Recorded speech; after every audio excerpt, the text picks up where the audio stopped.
반갑습니다. 오늘 공부는 인도품 제40장 공부하시겠습니다. 이게 선한 직업, 악한 직업이 있는데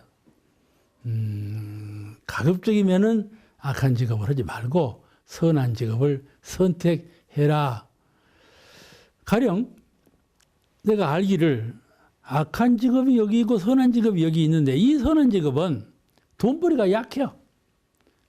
고생도 많겠고, 악한 직업은 돈벌이 하루 만에 그냥 고부장자가 되게 생겼네. 남 둘러먹고 이런 직업이. 그러면 돈벌이 많은 곳으로 간단 말이에요. 요새 사람들은 돈만 된다고 하면 그냥 장이 뒤집어질 지경이에요. 그냥. 무엇이든지요. 돈만 된다고 하면. 그런 세상이 됐단 말이에요. 근데 직업을 선택할 때 그 내가 심지 영적으로 어느 세계에 물들어가는가. 이 세상에서 물질적으로 생활면에서 돈을 벌고 사는 것도 문제지만은 그 심령의 세계에 내 정신을 어디로 끌려가는 직업인가. 이거를 알아서 해라. 그 말이지. 만약 이 정신이 끌려가는 그런 직업이라면 영생사 망치는 일 아닙니까? 그러니까는 이걸 참 존재를 해야 된다. 왜냐하면 처음에 돌아오는 일은 작지만 날이 갈수록 그것이 커지네. 커져. 그러니 문제죠. 커지고 또 단련되네. 이게 커져도 커진 줄을 몰라. 악한 직업이 커졌는데 그 커진지도 모르고 그냥 해. 그렇단 말이에요. 세상에 우리가 생각할 때 저렇게 나쁜 사람이 있는가? 그러지. 그런데 그 저렇게 나쁜 사람도 처음부터 그런 건 아니야. 조금씩 나빠져갖고 그리 된 거 보이요. 그러니까 처음에 직업을 선택할 때 좀 존절히 잘해라. 처음 고난스럽고 작다 할지라도 그것이 선한 직업이면 그걸 택하고 처음에 그냥 호영제가 돌아온 것 같아도 그 약한 직업이면 그걸 선택해서는 안 된다. 그런 말씀이시거든요. 그런데 지금 이 세상을 봐요. 선한 직업과 악한 직업이 꼭 반반이에요. 악한 직업 갖고 있는 사람이 참 많아요. 이 세상에. 그래서 직업 사전에 보면은 한국의 직업수가 11,655개래. 그렇게 직업이 많아요. 그렇게 직업이 많아요. 직업 사전에 그렇게 나와 있어. 근데 그 중에 악한 직업이 반이에요. 그러니까 악한 직업이 5,000개나 된다. 그 말이에요. 악한 직업이 5,000개나 되는 악한 직업이 있어. 그러니 우리 인류가 얼마만큼 악한 방향에서 살고 있냐. 그 말이에요. 살기 위해서. 가령 예를 들면 제조업 분야에서 봐봐. 제조업 분야. 식품. 가짜 식품 만드는 사람들. 이제 이번에 영광 원자력 한 것 좀 봐봐. 원자력 같이 무서운 그런, 생산하는 곳에서 그런 부정을 해가지고 돈이 얼마나 나온다고 그런 것을 해갖고 전 생명에 위협을 주는 그런 짓거리를 하냐는 말이에요. 그와 같이 의약품도 그냥 가짜 만들죠. 기계류도 그러죠. 소지품도 그러죠. 모든 분야에서 우리에게 유해를 가하는 위조품 이런 것이 나오지 않냔 말이에요. 이런 생산직을 하고 있다면 안 되는 것이죠. 업에도 무슨 사업을 한다. 나는 그것을 업으로 삼고 있다. 나는 그거를 생활 도구로 알고 있다. 이런 업을 갖고 있는데 그런 생활업도 불량업이 얼마나 많아. 부정, 사기, 공갈. 그냥 공갈로 막 사는 사람 얼마나 많아. 공갈로 사는 사람이 참 많아. 상상할지도 많아. 그죠. 살생업 분야에 살생하는 거. 도축이라든지, 어업이라든지, 유해 청부업이라든지, 그 밖에도 많을 거야, 아마. 포획. 옛날에는요, 그냥 이 활로 짐승 쏘아 잡는 것을 운동으로 알았어, 운동으로. 그거 참 좋은 것으로 알고 그냥 했단 말이야. 그것이 참 그 나쁜 업인 줄 모르고 하는 것이거든. 이런 생각해 보면은 그걸로 인해서 죄를 짓고 자기 정신의 세계에 자꾸 나쁜 것이 성장하는 그런 업이 있는데도 불구하고 먹고 살기 위해서 그냥 그런 걸 다 덮어버리고 사는데 그것은 참 잘못된 삶이다. 그런 말씀입니다. 그런 삶을 살고 있는 사람은 고쳐라. 차차 방향선회를 해요. 고쳐가. 그렇게 가르치신 거죠. 그대로 계속하면 그렇게 머무르는 것이 아니라니까. 자꾸 더 깊은 곳으로 들어간다니까. 그것이 문제예요. 사행업 봐봐. 사행업도 그러지 않아요? 도박. 도박장이 참 많더만. 돈 있는 사람이 더 도박하고, 헐 잃은 사람 도박하고, 어째서 우리가 생각할 때 도박하면 다 망한다. 소문이 그렇게 나 있는데, 그래도 기연이 도박을 한다. 도박을 기연이 해요. 그것도 사채놀이를 한다든지, 성범죄를 한다든지, 이런 것들이 다 사행직이죠. 알고 보면 우리 주변에 그런 직이 참 많은데, 그런 직에 봉사하면 안 된다. 그런 것이에요. 그러니까 대종사님께서는 권유하는 말씀은 서로 지금 악한 직업에 근무한다 할지라도 그걸 차차 선회시켜. 내가 뜻만 가지면 그 악한 직업은 놓고 선한 직업으로 얼마든지 바꿀 수 있는 기회가 돌아오고 그런 실력을 갖추게 돼야 한다 그 말이죠. 그냥 그런 사람은 고생을 달다고 하죠. 그런 사람은 반드시 그런 수렁에 있을 때 이것이 참 죄업이로구나 알고 수정하려고 노력하는 사람은 그것이 한번 딱 끝나면 선한 업을 할 때는 다른 사람보다 훨씬 더 고결하고 높은 수준으로 선행을 한단 말이에요. 이미 마음 가운데 깨침이 있기 때문에 내가 그건 이렇게 안 해야지. 그 원력이 있고 깨달음이 있기 때문에 훨씬 더 수승한 선업을 하게 되지 않겠어요? 그런 것을 권유하신 것이에요. 인도품 41장을 계속해서 공부하셨으면 좋겠습니다. 41장은 본문이 퍽 기네요. 그래서 낭독을 생략하고 말씀을 요지만 우선 말씀드리면은 한 가정의 흥망이 어떤 가정은 갈수록 흥하고 어떤 가정은 갈수록 망하는 가정이 있잖아요.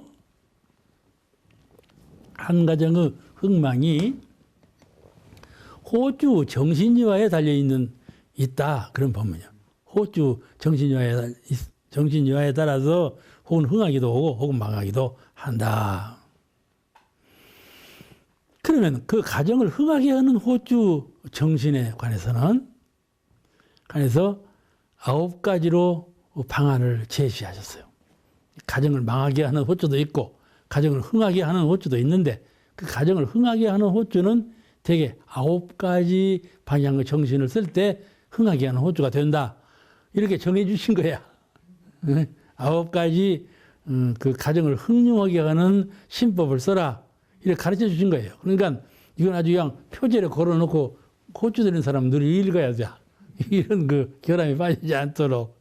그런데 한번 우리 이 법문을 명상할 필요가 있죠. 내가 가정 호주로서 대종사님께서 유시하신 9가지 조항에 비추어 본다면 무엇이 잘 안 되고 있고 무엇이 잘 되고 있는가 한번 비추어 반성해 볼 필요가 있어요. 또 그렇게 잘 진행해야 될 의무가 있잖아요. 근데 말씀하시기를 호주 발분으로 이러하니 호주가 그런 9가지 조항에 의해서 잘 원을 일으키고 분발심을 내가지고 가정에서 훌륭하게 되면 그 가정과 그 호주는 그것이 가정을 더 훌륭하게 이끌어 올렸을 때 그 호주와 가족은 마음 공부하는 데에도 큰 영향을 끼치게 된다. 그죠? 가정이 자꾸 폐쇄해지고 그냥 분산되어 버리고 시비 갈등이 많아지고 보면 공부가 안 되지 않아요. 서로 화목하고 서로 돕고 이렇게 되면 참 공부가 저절로 되지 않아요. 그러니까 공부하는 데도 큰 영향을 주는 것이니까 반드시 호주가 발분해서 이 9가지 조항을 잘 지켜서 훌륭하는 가정을 만들어라 그러신 것이죠. 그러면 그 9가지 조항이 무엇인가 한번 검토해 보십시다. 첫째는 호주 정신이 근실하여야 할 것이요 그랬어요. 근실, 아주 부지런하고 실답해야 한다. 실답다는 말은 정당해야 된다. 그런 말씀이죠. 정당해라. 정당은 정의로워야 된다. 그 말씀이죠.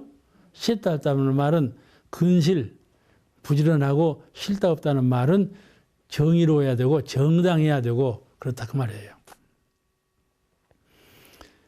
그러니까 가정의 선두주자가 부지런하고 착실해야 가족이 근실해질 것 아니겠어요? 이 호주는 가정의 중심이요. 표준이기 때문에 그 파급 효과가 크죠. 그 호주가 제일 정신을 차려야 되지 않겠어요? 그 호주가 근실하다는 말은 무슨 뜻인가? 첫째, 근면해야지요. 근면해야 돼. 또 지혜로워야 돼. 그냥 근면만 해서는 안 돼. 좀 통달한 지견을 가져야 돼.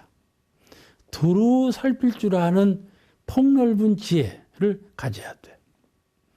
또 덕이 있어야 돼. 참을 감싸주고 호렴해주고 그냥 시비를 촌탁하고 너는 어쩌고 너는 어쩌고 쫙쫙 가리를 타고 이런 것이 아니고 시비 촌탁 가리지 않고 좀 두루고 감싸주고 훈훈하게 이렇게 해준단 말이지. 그건 덕이죠. 덕으로 그런 그 덕량을 가지고 지혜를 갖춰야 되고 근면해야 된다. 그런 말씀이세요. 둘째는 집안 사람이 모두 화합하여 힘을 모아야 한다. 화합이 안 되면요, 그냥 개들처럼 개는 잡아다가 놓으면 그냥 다 동선하고 도망가 버리잖아요, 옆으로. 그냥 일시에 도망가 버려. 한데 절대로 모이질 않아. 그렇게 되면 집안 식구들이 다 뿔뿔이 그렇게 흩어져 버리면 안 되지 않겠어요? 서로가 서로 특성이 다 다르지 않아요? 성질도 다르고요, 질량과 덕량과 그 모든 것이 전부 차이가 나요. 형제간이라 할지라도. 네 고주가 되는 사람은 그런 가족을 특성적인 그런 가족들을 삼각형, 오각형, 팔각형 다 모았는데 이걸 다 암양하는 그런 지혜와 덕량을 가져야 한다. 그런 말씀인 거죠. 그 얼마나 폭이 넓어야 하고 얼마나 현명해야 되겠습니까? 그런 것을 갖춰야 된다. 그런 말씀이거든요. 식구마다 체질이 다르고 특성이 다른데 그렇게 이해해가지고 서로 화합이 되게 하려면 꽤 어려운 일일 거예요. 그래서 화합이 되면 거기에서 나오는 강한 힘, 상상할 수 없는 힘이 나오는 것이죠. 그러면 가족끼리 모아서 이루어진 힘도 있지만은 가족들이 그 모아진 힘에 의지해서 더 좋은 결실을 가져오기 때문에 이중 효과가 있는 것이죠. 그리고 우리 가족끼리는 서로 져주는 사람이 있어야 돼. 다 이기려고만 해도 되겠어? 그 형제 간에 싸우면 형 네가 져줘라. 그러지 않아요? 그죠? 누가 준 거 져줘야 돼, 이것이. 그런 것을 호주가 잘 지도해야 돼. 이 천지도 보더라도 해와 달이 있을 때 해와 달이 서로 밝은 것을 주장해 봐봐. 어찌 되겠어?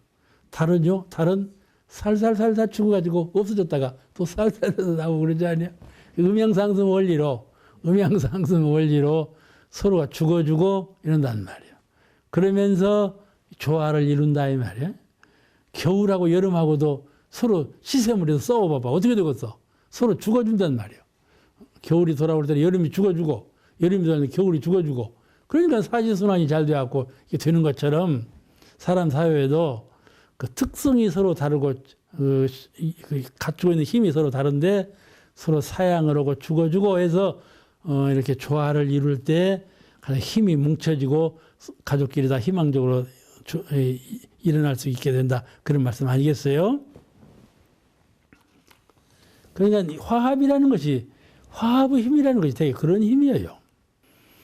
넷째는 이소성대의 원리대로 순서 있게 사업을 키울 것이요. 참 중요한 말씀이에요. 비록 작은 것을 이루어가지만 이것이 장차 하루 후에는 1년 후에는 이렇게 성장할 것이다. 이런 희망을 가지고 착실하게 진행을 해라. 이소성대 이 세상 만물은 정신의 세계에서나 육신의 세계에서나 물질의 세계에서나 모두가 다 이소성대로 되었단 말이에요. 그 원리예요. 이소성대가. 근데 이소성대를 무시하고 오면 반드시 바람구멍이 들어와가지고 그건 실패하는 거죠.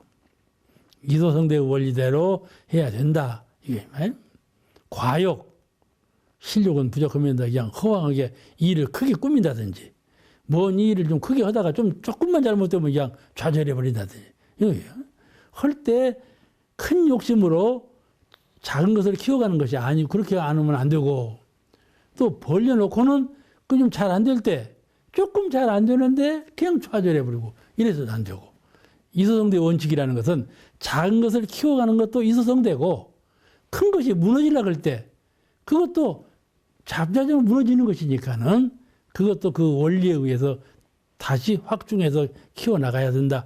그런 말씀이에요. 예, 이소성대로 하지 않으면 그것이 실패의 원인이 되니까는 잘 생각해야죠. 이소성대라는 그 소라는 말은 꼭 작은 것을 의미하는 건 아니에요.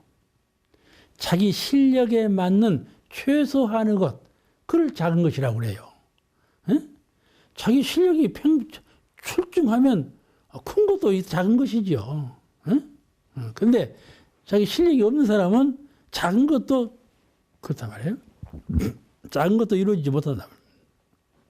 그와 같이 이 작은 것을 키운다 하는 그 작은 것이라는 것은 자기 실력에 맞는 그것의 최소한 그것을 작은 것이라고 한다. 이렇게 이해하시면 좋겠어요. 다섯째는 폐물 이용의 법을 잘 이용할 것이요. 폐물 이용. 이건 제가 원로원에 좀 잘못된 일을 공개해서 대단히 죄송한 일이지만 폐물을 서로 버리지 않아요. 이제 헛간에 가면 깡통이 5개가 있어. 여기는 이제 조이 버리는 거, 여기는 비닐을 버리는 거, 여기는 못 버리는 거 이렇게 해놔서. 매년 교무님이 치우는데 그렇게 늘 치워지지 않잖아요. 그러면 버리는 것이 확실하게 버려지는가 보면 확실하게 그렇게 안 버려져. 안 버려져. 이것이 저리 가고 저것이 이리 오고 그래져 버려. 그런 걸 보면은 세상 사람들이 얼마나 이걸 지키겠냐 그런 생각이 좀 들어. 폐물 이용이라는 것은 나한테 필요 없는 것은 저 사람한테 필요하고 이때에 필요 없는 것은 저 때에 필요하고 그러지 않아요? 다 물건들이 필요 없는 물건이 사실상은 없거든요. 그러니까는 필요 없는 물건이라고 내버릴 것이 아니라 그 필요한 사람에게 준다 이 말이에요. 제가 광주에 있을 때 교당 2층 교당이 있는데 아래층이 비었어. 쓸모없이 그냥 빈 큰 공간을 비워두는 거야. 그래서 참 이래서야 쓰겠나. 그래서 우리가 쓸모없는 옷이나 물건이나 이런 것을 다 폐품이지 쓸모 모아서 여기서 시장을 개설하자. 시장을 개설해서 원불교가 이런 사업을 하고 있다는 것은 일단 홍보도 하고 또 그런 그 좋은 일이니까 그런 일을 한번 해보자 하고 열었어. 근데 뜻에 따라오는 사람이 없더라고. 뜻만 세웠지 안 따라와. 그냥 그래도 못 해버리고 말아버리고 있는데 하고 나중에 교구청 안에다 만들었는데 그것도 잘 안 되고 그러는데 그와 같이 그런 것도 뜻이 고결하고 견고하면 이소성대로 반드시 이루어지는 것인데 3년 10년 세월 가면은 그거 참 텔레비전에 나올 만한 일이죠. 근데 그거를 못 참고 안 해버린단 말이에요. 그러니까 잘 안 되더라고.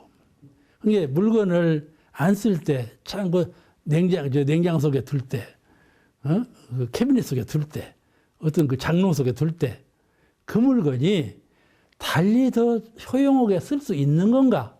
이건 농 속에서 그냥 둬야 될 건가? 내버릴 건가를 잘 생각해야 한다. 그 말이에요. 그죠? 그냥, 이건 다음에 쓰지 하면서 도로 놓아두면 그 평생 가야 안 써져, 그거. 이렇게 해서도 안 되죠. 이게 폐물이라는 이용하는 것은 이곳에서 안 쓰이면 저곳에 쓰이고 내가 안 쓰이면 저 사람이 쓰이고 그러는 것이니까는 물건이라는 건 다 공유물인 거예요. 돈이나 물건은 공유물이에요. 그러니까는 그런 그 투철한 세상으로 살면 좀 세상 살기가 좀 편하지요. 편하고 고가 없어. 고가 없어요. 그러니까 세상 말에 그러지 않아요? 군뱅이도 약에 쓰인다는 말이 있잖아요. 군뱅이도 약에 쓴다는 말은 그 말이요. 군뱅이 그 하찮은 것도 약에 쓰여서 생명을 건지는 거거든. 폐물 이용법, 그것도 폐물은 달리 쓰여야 한다. 그런 말이에요. 또 여섯째는 원업과 부업을 갖고 서로 연관 있게 할 것이요. 이 사업이 망할지라도 저 사업에서 힘을 타서 다시 일어날 수 있는 그 원업하고 부업하고는 둘을 가져라. 이 대소유무진리지. 대소유무진리요. 이렇게 그것이 그 일 성사를 하는 데 있어서 기묘한 것이에요. 한 개만 하고 있으면 반드시 일이라는 것은 흥망성쇠가 따르는 거니까 흥망성쇠가 따르는 건 원리예요. 그러니까는 그 일에 대해서 항상 흥한다고 생각하는 것은 잘못된 생각이에요. 그 사업 업체라든지 건강이라든지 뭐 자기 재산이라든지 이런 것들이 흥망성쇠의 원리에 의해서 반드시 쇠퇴하는 기가 온다는 것을 미리 알고 그에 준비해서 부업을 항상 같이 해 두는 것이 좋다. 그런 말씀이시거든요. 모든 것이 그와 같다. 그런 말씀이에요. 이렇게 말씀은 쉽지만 사람들이 참 잘 안 해요. 안 씁니다. 하나만 집중해서 하지. 이걸 하다 보면 그것도 못해서 죽겠는데 언제 부업까지 다 하냐. 이 생각이 이렇게 되는 거예요. 이게 안 되죠. 그런데 그런 집착된 생각을 버리고 부업을 어렵지만 부업을 해나가야. 남편 사업이 이것이면 부인 사업은 이것이다. 이렇게 해나간단 말이에요. 그럼 서로 의지가 돼서 좋다. 이거를 큰 기업들은 문어발 기업이라고 해서 그냥 착취하는 도구로 삼죠. 그런데 그런 것은 아니고 부업을 많이 가져라는 건 그런 건 아니고 그 흥망성쇠의 일리가 있으니까는 하나의 업을 가질 때 그 업이 언제든지 잘 되리라 이렇게 믿지는 말고 그걸 보충할 수 있는 부업을 항상 준비해야 된다. 그것이 바로 가정을 이끄는 호주 책임이다. 그런 말씀이니까 한 가정이 잘 되는 데는 여러 가지 실천 조항이 따라요. 7째는 생산이 목표에 이르지 못했을 때 자금을 다른 곳에 유용하지 말 것이요. 이 사업을 하다 보면은 그것이 아직 그 정산용사께서도 말씀하실 때 사람이 수도를 할 때는 전기를 타라 그런 말씀하셨는데 그런 말씀처럼 사업이라는 것도 어느 수준이 딱 올라서야 하는 거예요. 이 부유함을 이루는 것도 경제적으로 유족함을 이루는 것도 그 어느 선까지 갈 때는 아주 목에 턱을 가는 거거든요. 근데 그 선을 딱 넘었으면 참 그 사업이 그렇게 수월할 수가 없거든. 공부나 사업이 다 마찬가지예요. 한 고비가 있어.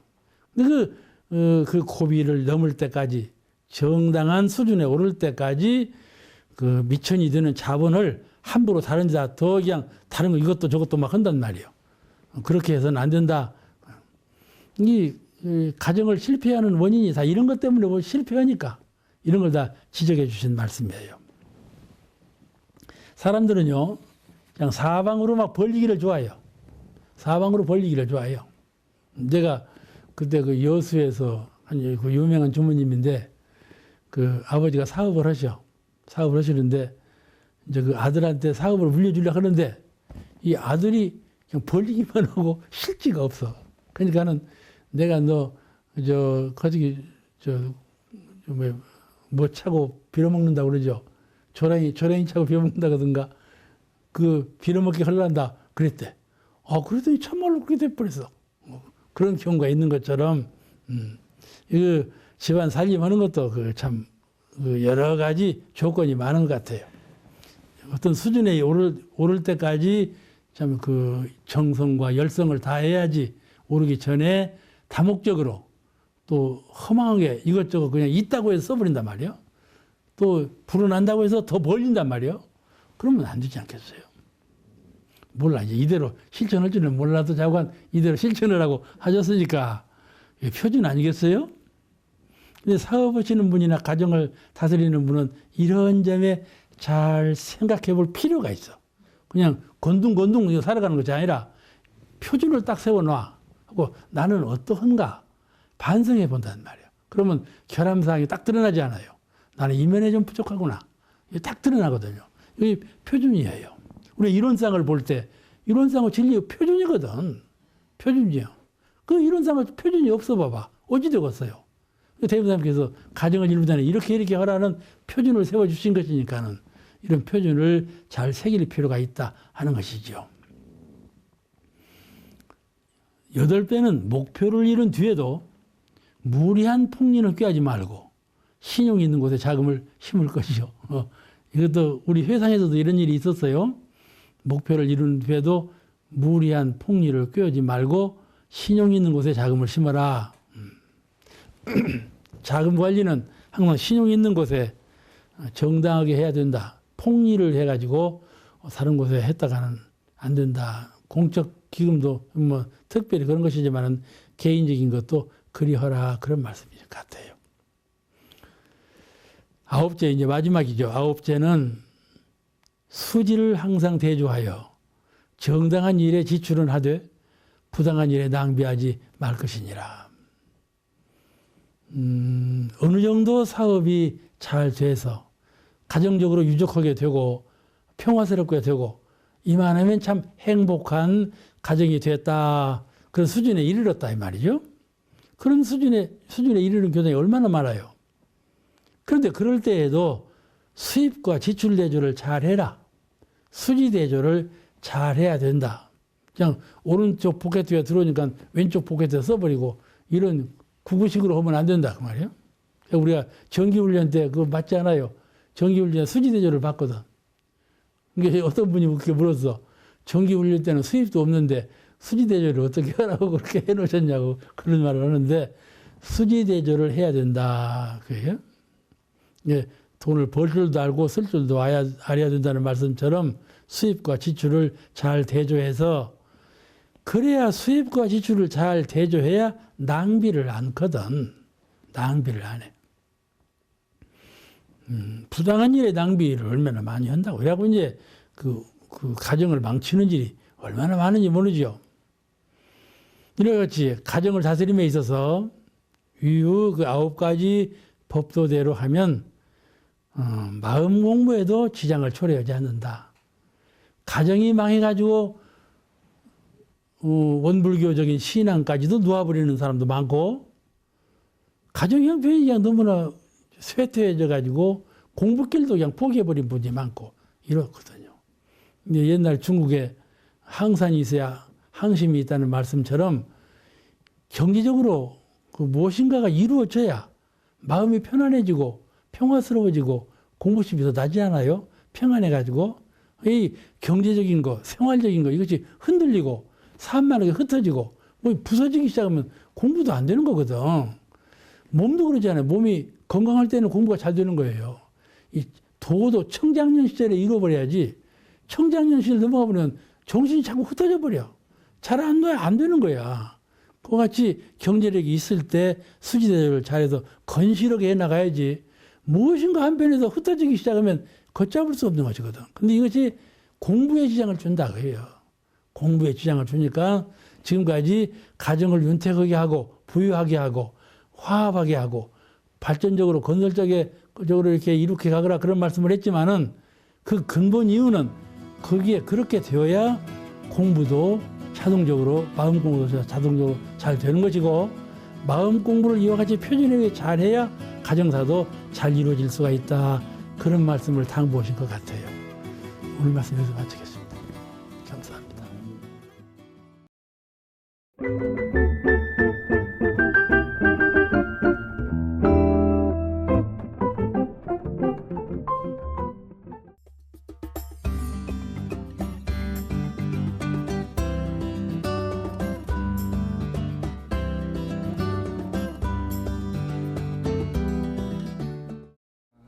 반갑습니다. 네, 오늘 42장의 말씀을 그 요지를 정리해 보면 한 가정은 나라를 축소한 것과 같다. 그래서 가정을 잘 다스리면 사회 국가를 잘 다스릴 능력자가 된다. 그런 말씀을 하셨어요. 또 그와 같이 호주는 자신의 의무와 책임을 더 크게 알고 힘써야 하지 않겠는가 그런 말씀을 하셨습니다. 사람은 세상에서 아주 작은 물건 중에 하나이죠. 사람같이 작은 것이 없어요. 우주를 알게 됨에 따라서 우주가 너무나 크기 때문에 사람은 비례적으로 너무나 작은 물건이 되고 말았어요. 또 우리 이 가정은 그 사회 구조 가운데 가장 작은 구조 중에 하나거든요. 사회를 이루는 기초 구조가 가정이에요. 그런데 사람 하나를 잘 다스리는 그런 능력을 갖추기가 어렵거든요. 내가 나를 잘 다스리는 능력을 스스로 갖추기가 참 어려워요. 내 정신도 그렇고 내 육신도 관리하기가 참 힘들다 그 말이죠. 원만한 관리는 참 어렵습니다. 가정도 마찬가지예요. 한 가정을 호주가 잘 다스리는 능력을 갖추기가 퍽 어렵다 그렇게 생각합니다. 가장 작은 단위, 개체적인 가장 작은 단위 사람, 사회적인 가장 작은 단위 가정. 이 가장 작은 단위의 것도 다스리려면은 능력 부족을 느낀다 그런 말씀이에요. 그 인도품 41장부터 47장까지는 이 가정에 대한 법문을 하셨습니다. 많은 말씀을 남기셨는데 대종사님께서 그렇게 말씀하셨어요. 세상의 모든 집들을 대웅전을 만들어야 되겠다. 그렇게 말씀하셨습니다. 그러니까 저 산중에 대웅전까지 갈 것이 없어요. 그냥 자기 집을 대웅전 만들어 버리면 되지. 그러지 않겠어요? 무시선 공부를 하고 처처불상 사사불공 도리로 불공을 올리려면 가정이 바로 대웅전이 아니겠어요? 그래서 이 가정집이라 하는 것은 제가교도 법당이에요. 바로 법당이 따로 없어. 가정이 바로 법당이다. 그렇게 생각하는 깨달은 정신을 갖고 살아야 한다. 그 말씀이죠. 사회라는 것도 그렇죠. 사회라는 것이 무엇인가 보면은 공인을 조성하는 공변된 사람을 만들어내는 그 아주 초보적인 관문이죠. 가정에서 사회적인 공인을 육성해낸다. 그 말이죠. 그 가정을 말할 때 가정은 불법시 생활의 도량이다. 이렇게 말할 수가 있어요. 다 아시는 일이지만은 정리해보면 그렇죠. 또 공동생활하는 그런 사회, 한 가정이라는 것은 나 홀로 살지 아니하고 부부간에 부자간에 또 3대가 같이 살기도 하는 그런 사회구조란 말이죠. 여러 사람이 같이 사는 공동생활하는 사회구조예요. 우리는 이 가정의 경계 속에서 공부해야 경계 속에서 가정이 있는 그 가정의 경계 속에서 수양하고 연구하고 취사해서 사막의 실력을 거기서 닦고 거기서 사막의 실력을 얻으면 그야말로 사회를 지도할 수 있는 그런 역량과 지도력을 갖추게 된다. 그런 뜻이죠. 가정 하나를 다 다스린다는 것이 가정이 끝나는 것이 아니고 사회나 국가나 인류를 다스릴 수 있는 기초 능력이 거기서 배양된다. 그런 말씀이에요. 그러니 얼마나 가정 다스리는 일이 중요합니까? 우리는 가정을 생각할 때 지금까지의 가정을 잊어버리고 지금 이 가정을 새로운 가정, 새 출발하는 가정으로 항상 인식하고 그 가정을 개벽해가는 그런 호주 정신을 발휘해야 할 것 같아요. 개인도 그래요. 개인도 어제까지 살던 개인을 잊어버리고 지금 현재 실존해 있는 개인은 새로운 개인이고 그 새로운 개인을 경영할 수 있는 법력을 새롭게 갖추어가는 것. 이것이 종교 짐승이 아닌가 싶어요. 우리는 그런 자세로 개인을 다스리고 가정을 다스려야 되지 않을까 싶습니다. 우리가 늘 말하고 접촉하고 같이 합력하고 생활하고 가고 있는 이 가정이라 하는 것은 윤리적인 사람과 사람이 어울러 사는 가장 윤리적인 기초 가정이거든요. 무슨 윤리가 기초가 되었나? 첫째는 상하윤리죠.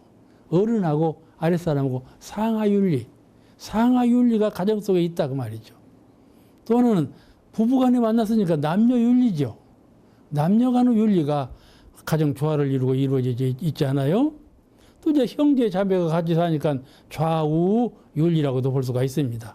그러면서 온 가족이 농사 짓고 밥 메고 밥 먹고 이렇게 다 운전하고 이런 그 생활을 하고 있으니까 그 생활의 윤리, 누구나 각자별로 생활의 모습이 다 다르지만은 생활의 윤리는 하나이다.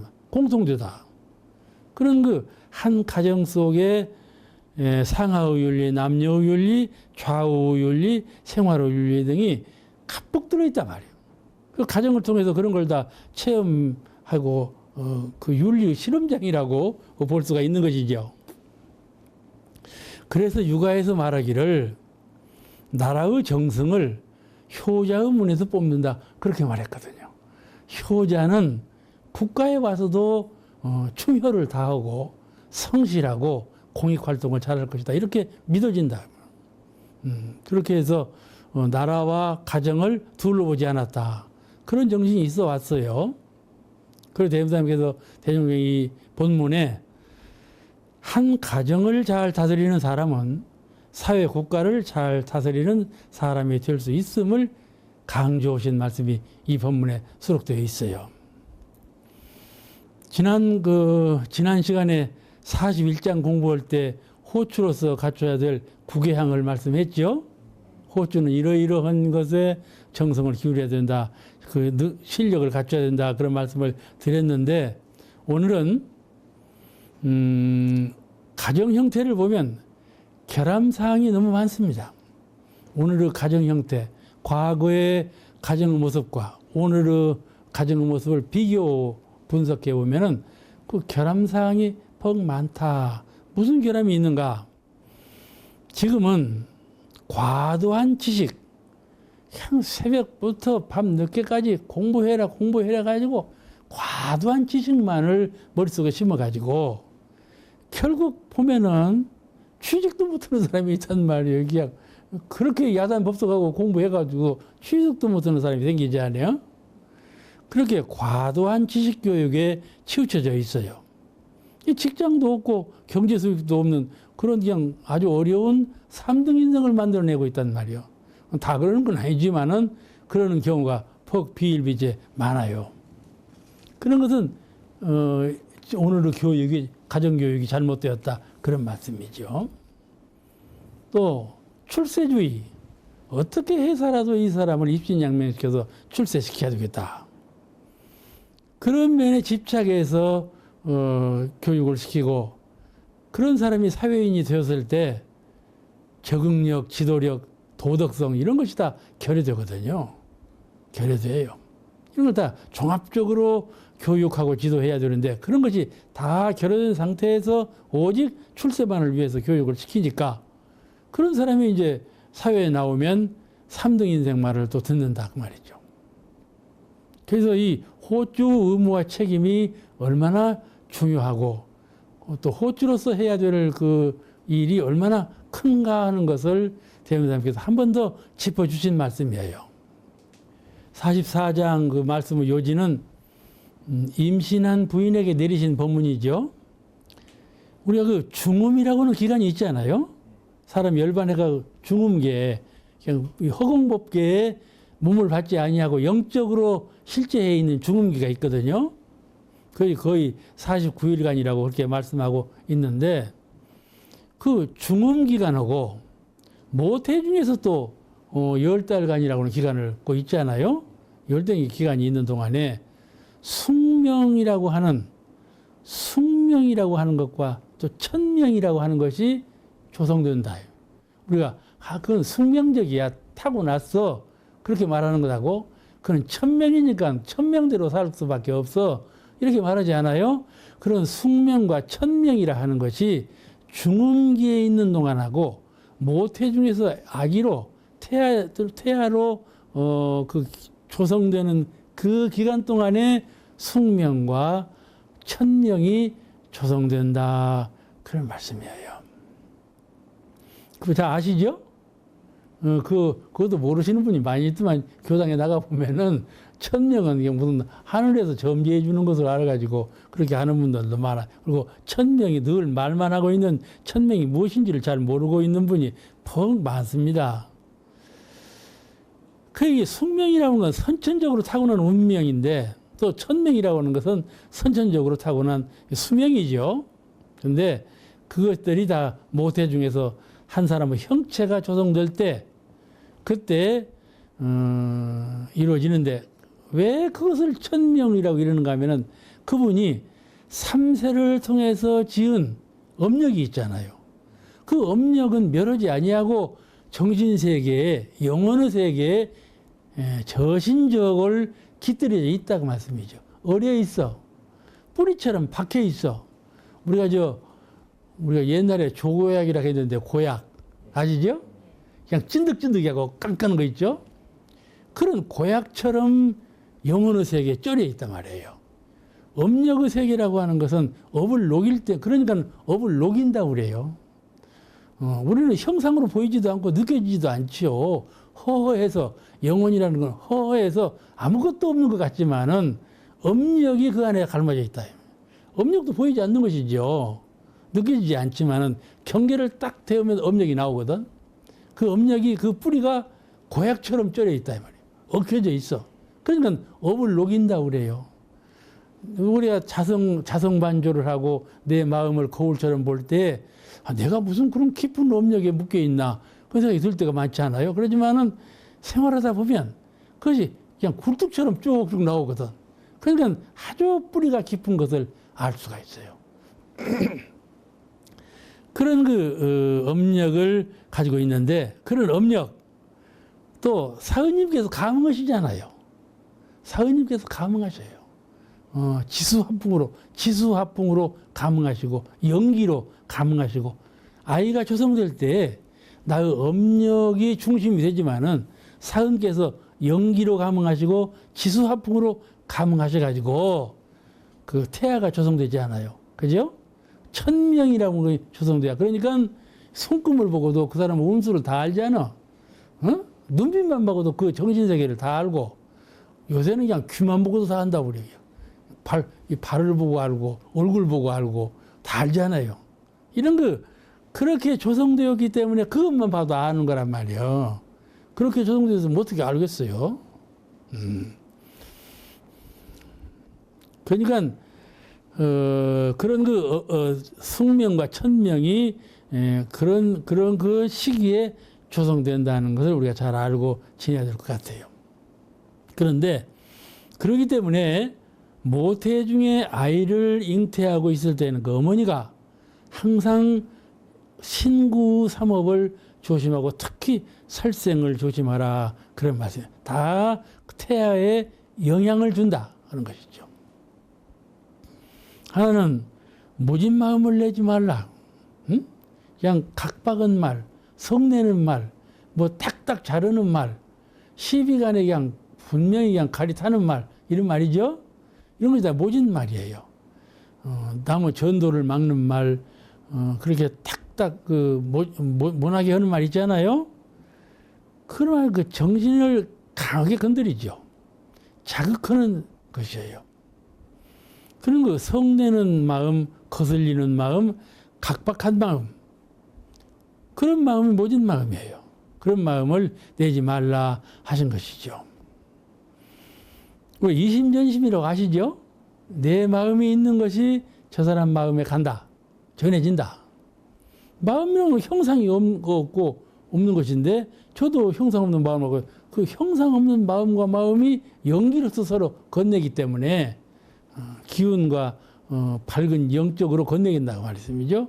영지, 밝은 지혜, 또 연기, 신령한 기운, 그거로 서로 연해 있다 이 말이에요.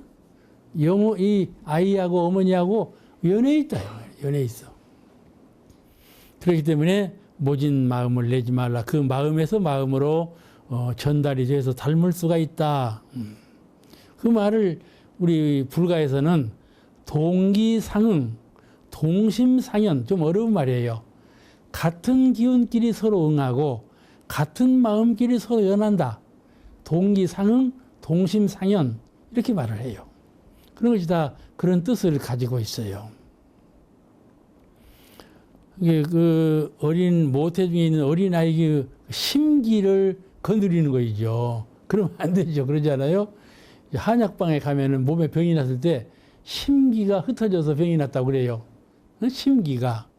그런 것 같이 심기가 흩어지면 그 대단히 좋지 않은 영향을 끼치거든요. 손상되면 안 돼요. 두 번째는 모진 말을 하지 마라. 모진 말. 하여간 모난 것이 안 좋아요. 사람의 성질이 모나면 안 되거든요. 직연도 모나면 안 되고, 모난 것이 사람과 사람이 사귈 때 제일 결함이 없는 것이 모난 것이에요. 둥글둥글해야지, 이론상처럼 둥글둥글해야지 모나게 하면 안 된단 말이에요. 이 모진 말을 하지 말라. 두 번째 소양이에요. 여러분 잘 아시죠? 물은 알고 있다고는 일본 사람이 발견해낸 거. 물을 향해서 막 욕을 하자면요. 그 물의 분자가 다 부서져 버린다는 거예요. 부서져 버려. 그리고 물을 향해서 아주 덕담을 좋은 말을 하면은 물이 육목골로 아주 온전하게 지켜진다고 그러거든. 그게 신묘해요. 물질이라는 것도 이게 우리가 감정으로 욕을 하면 부서져 버린다니까. 그러니 얼마나 우리가 물도 전달되는데 태아가 어찌 전달이 안 되겠어요. 반드시 물파장처럼 전달이 되지요. 우리가 호박 눈출 하나를 보더라도 호박 눈출을 이렇게 아래로 뻗어가잖아. 아이고 너 그리 뻗어가면 안 돼. 이렇게 뒤집어 놓지 않아요? 그러면 가만히 보면 호박이 싫어하는 거야. 보통 사람들은 호박 싫어하는지는 몰라. 그냥 아무렇게 호박 따위를 아무렇게 해버려. 그렇지만 사실은 호박이 싫어하는 거야. 그러니까 비닐하우스에다가 저 식물을 키울 때 음악을 들려주면 더 잘 크지 않아요. 그 식물 그것들이 다 알아차리는 거야. 이와 같이 서로 동기상응, 동심상연 하는 기운으로 연해 있다. 그 말씀이에요. 그래서 모진 말을 하지 말아라. 말은 말이죠. 마음을 담고 있어요. 말이. 누가 말합니까? 속에 있는 영혼이 말하는 것 아니야? 속에 있는 마음이 말하는 거거든. 이 입이나 이것은 죽어봐봐. 그냥 딱 다물고 썩어버리지 않아요? 그런 것이요. 속에서 마음이 말하는 것이지. 그러니까는 말은 마음을 담고 있으며 선한 말은 선하게 되고 전하게 전달되고 악한 말은 악하게 전달된다. 실험을 통해서 해낸 거 이런 말씀들이 다. 그래서 악한 말이라 모진 말이라는 것은 그 악의 심기를 아주 혼탁하게 부서져 버리는 그런 것을 나타낸다. 그 다음은 셋째는 모진 행동을 하지 말라. 모진 행동을 하지 말아라. 행동도 그대로 전달된다 그 말이에요. 태모가 싸우는 경우가 있잖아요. 아이 잉태한지를 모르고 남편하고 막 직사박사 싸우네. 그러면 그 태아한테 큰 영향을 끼친다. 어떤 분은 그렇게 말을 해요. 당신이 싸울 때는 태아가 속에서 당신의 배를 막 찬다는 거예요. 이렇게 차. 그렇게 동원다는 거예요. 그와 같이 태중에 있는 아기도 불만스러운 그런 몸부림을 친다 그 말이에요. 그러니까 모진 행동을 하지 말라. 태모가 도적질을 하면은 그 아기가 나중에 도적질할 수도 있다 그 말이요. 태모가 도적질도 한다고 해서 아기까지 전달되리야 하지만은 그 묘한 그 전달되는 것이 있다 그 말이에요. 그런 것을 생각해서 존절해야 된다. 그러니까 어떤 분은 그랬다고 그러잖아요. 텔레비전을 보니까 아주 우스꽝스러운 얘기를 해요. 부처님께 진일전에 기도하면서 미국에 사는 유명한 여배우 얼굴을 갖다 놓고 저 여배우처럼 딸을 이쁘게 낳게 해주세요. 그랬다는 거예요. 그래가지고 딸을 낳으니까 이쁘게 낳았다고 그런 말을 하고 있더라고요. 참 웃기는 얘기지요. 그러나 그것이 실제하고 영 어긋난 말은 아니에요. 실제하고 영 어긋난 말은 아니에요. 그럴 수도 있다 그 말씀이죠. 작은 영향이지만은 영향이 있을 수도 있다. 또 그렇다고 해서 그러지는 마세요. 모든 것은 영향을 끼친다. 그런 뜻이죠. 네 번째는 특히 살생을 하지 말라. 이렇게 부탁하셨어. 살생하지 말아라. 모태중에 태아를 안고 있을 때는 살생을 하면요, 그 아기가 기형하고 탄생할 수가 많아요. 불구 아기로 태어날 수가 많아요. 제가 이제 공타원님을 모시고 있는데, 제가 장수교단 교무로 있는데, 공타원님하고 영타원님하고 두 어른을 강사로 모셨어요. 그래서 이제 그걸 강사로 와서 강의를 하는 거예요. 듣는데, 어떤 잔치집에서 주부가 칼을 들고 고기를 막 썰고 있는데, 그 집에 살고 있는 고양이가 날쌔게 그 도마 위에 있는 고기를 딱 취하고 도망가는 거야. 짚고 있던 칼로 탁 던졌는데, 하필이면 고양이 눈에 딱 맞아서 고양이가 쓰러져 버렸단 말이에요. 응? 그 나중에, 근데 그때 태중의 아기를 갖고 있어서 그 주부가, 근데 아기를 낳으니까 눈이 하나가 없는 아기를 낳았다는 거예요. 실제 실담이요. 그랬다고 그런 말씀을 하시는 말씀을 들었는데, 그런 얘기뿐이겠어요. 더 많은 실화가 많을 겁니다. 이게 그 살생이라고 하는 것은 아주 좋은 것이 아니다. 그런 말씀이죠. 오늘 말씀 여기서 마치겠습니다.